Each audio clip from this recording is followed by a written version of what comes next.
So let's start friends. तो जैसा कि आज के दिन भी सॉरी कल के लिए भी कुछ स्टॉक्स हैं जो मुझे लगता है कि आने वाले टाइम में अच्छी मूवमेंट कर सकते हैं। तो पहला स्टॉक है दैट विल बी और मैजडॉक। अब मैजडॉक में एंट्री बनाने के दो रीजंस हैं। पहला रीजन तो ये कि अगर हम फिफ्थ जोन्स देखें तो ये पहला ये स्विंग था, यहाँ से यहाँ तक का एक स्विंग है जो हमें दिख रहा है। तो अगर करंटली देखें तो 0.61 का लेवल है जहाँ पे एक हमें सपोर्ट देखने को मिल रही है। तो एक यहाँ से एक बाउंस मैं एक्सपेक्ट कर रहा हूँ मैजडॉक में जल्दी आएगा। एंड सेकंड रीजन इज कि अगर if we can see this thing तो 30 को गवर्नमेंट ने एक इनको मैजडॉक शिपयार्ड को एक ऑर्डर दिया 1990 करोड़ का। तो मुझे लगता है कि आने वाले टाइम में मैजडॉक जो है एक अच्छा बाउंस हमें देखने में मिल सकता है इसमें। तो जो दूसरा स्टॉक है that will be our Godfrey Phillips. अब फंडामेंटली हम इसको डिस्कस नहीं करेंगे क्योंकि हमने ऑलरेडी बहुत पहले इसको डिस्कस किया हुआ और हमने इसमें अच्छे रिटर्न्स निकाले भी हैं। तो इसमें एंट्री बनाने का मेरा रीजन सिर्फ जो है सिर्फ और सिर्फ टेक्निकल है। टेक्निकल अगर देखा जाए तो इट्स काइंड ऑफ एक ट्वीजर बॉटम यहाँ पे हमें देखने को मिल रहा है, एक बड़ी रेड कैंडल एंड देन उसके बाद एक बड़ी ग्रीन कैंडल और 200 ईएमए के ऊपर की क्लोजिंग। तो मुझे लग रहा है कि आने वाले टाइम में जो है ये भी हमें अच्छा टारगेट दे सकता है। तो पहला टारगेट जो रहेगा दैट विल बी अराउंड 6% के आसपास का पहला टारगेट रहेगा from the current market price. हाँ, अराउंड 6% के आसपास। देन सेकंड जो है दैट विल बी और यहाँ तक का 15% के आसपास का टारगेट जो है इसमें मैं अ, लेके चल सकता हूँ। थर्ड स्टॉक जो है that will be our Angel one.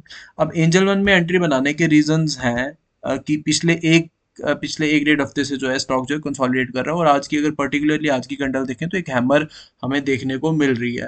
तो मुझे लग रहा है कि आने वाले टाइम में 5 से 6% इसमें बहुत इजीली मिल जाएगा यहाँ तक का। और सेकंड टारगेट जो है हमारा यहाँ तक लगभग 15-16% के आसपास का हमें एंजल वन में भी देखने को मिल सकता है।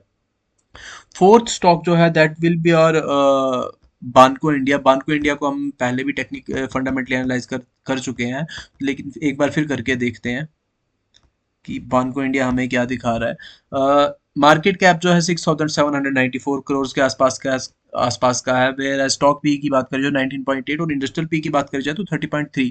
तो अंडर वैल्यूड है। आरओसी एंड आरओई दोनों ही बहुत अच्छे, लगभग दोनों ही 27% के आसपास है। डेट टू इक्विटी की बात करी जाए तो 0.33 के आसपास का डेट टू इक्विटी रेशो है। इंटरेस्ट कवरेज रेशो की बात करी जाए 21.2। एक्स्ट्रा ऑर्डिनरी इनका इंटरेस्ट कवरेज रेशो देखने को भी मिल रहा है। अब इसमें थोड़ा सा और आगे चल के देखें तो सेल्स जो है ऑल टाइम हाई पे इनकी सेल्स चल रही है पिछले 6 मंथ्स की। Operating profit margin is also 23% पिछले 6 मंथ्स का। ईपीएस की बात करिए तो 9.70, ये भी इस टाइम का हाईएस्ट चल रहा है।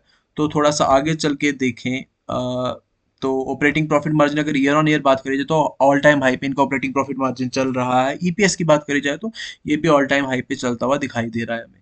बाकी अगर और चीज़ों की तरफ जाए तो रिजर्व्स भी इनके ऑल टाइम हाई पे हैं। बोरोइंग्स थोड़ी सी बड़ी ज़रूर हैं बट देन अगी पिछले 3 क्वार्टर्स से कंसिस्टेंट ही हमको दिख रही, तो कोई ज़्यादा फर्क हमें दिख नहीं रहा बोरोइंग्स पर भी। तो शेयर होल्डिंग पैटर्न की अगर बात करें तो 67.88% प्रमोटर्स हैं। एफ आई आईज भी 3.08 है, वेयर एस डी आई भी slowly slowly F I eyes और डी आईज दोनों ही धीरे धीरे करके इसमें अपना स्टेक बढ़ाते हुए जा रहे हैं। तो टेक्निकली अगर देखें, टेक्निकली बानको हमें क्या दिखा रहा है तो इफ वी कैन सी बानको ने कुछ टाइम पहले एक बहुत अच्छी रैली दी थी, लगभग 50% 60% के आसपास की रैली थी ये। तो अ, मतलब अगर यहाँ से यहाँ तक का अगर हम स्विंग देखें तो ये एक जोन हमारे पास निकल के आ रहा है जो कि गोल्डन जोन है। 0.5 और 0.61 के फिफ्थ जोन का ये एक जोन है। तो यहीं से एग्जैक्टली इसने बाउंस बैक कर किया हुआ है और यहाँ पे एक ना एक ड्रैगन फ्लाई डोजी टाइप हमको देखने को मिल रही है। तो मुझे लग रहा है कि आने वाले टाइम में 10 से 12% ये भी हमको आराम से दे सकता है। तो जो आज का लास्ट स्टॉक है जो मेरी नज़र में है दैट विल बी और मोतीलाल ओसवाल फाइनेंशियल सर्विसेज। तो सिंस मोतीलाल ओसवाल एक बहुत बड़ा नाम है इंडियन मार्केट में, तो मार्केट कैप की अगर बात करें तो 57,000 करोड़ के आसपास का मार्केट कैप है जो कि मिड कैप एक इसमें आता है। स्टॉक पी की बात करें तो 16.9 का स्टॉक पी है और इंडस्ट्रियल पी 16.9 का है, तो फेयरली वैल्यूड है।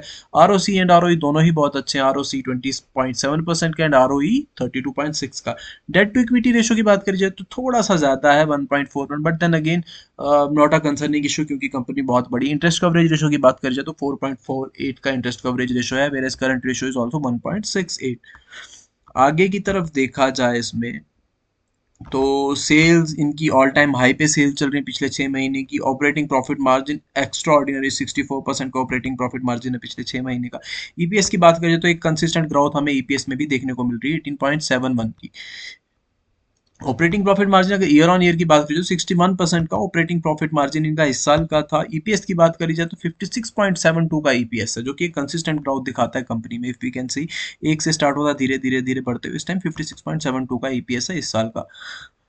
रिजर्व्स की बात करी जाए तो लगभग 11,000 करोड़ के आसपास के मार्केट के इनके इस कंपनी के रिजर्व्स हैं। बोरोइंग्स की अगर बात करी जाए तो 15,580 के बोरोइंग्स, जो कि हमें डेट टू इक्विटी में भी देखने को मिला था। थोड़ी बोरोइंग ज्यादा, but then again not a considerable issue. Promoters की बात करें तो 68.86 प्रमोटर्स हैं, whereas FIIs and DIIs 6.34 and 6.41% stake hold करते हैं, और पब्लिक भी 18.39% जो है स्टेक होल्ड करती है मोतीलाल ओसवाल में।